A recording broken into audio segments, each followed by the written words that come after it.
Your word for today comes from Psalm 27 and verse 4. One thing have I desired of the Lord, and that will I seek, that I may dwell in the house of the Lord all the days of my life. Have you ever asked yourself, what is the one thing that you long for with all of your heart?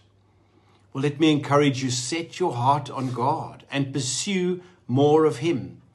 He is the source of all the desires and longings of the human soul. And so live with your eye on the future and all that God has promised. Let's pray. Lord, I pray that my heart will stay fixed on you. May I desire you above all else and follow you faithfully every day of my life. Help me to keep trusting you and looking ahead to all that you have prepared for me. In Jesus' name, amen.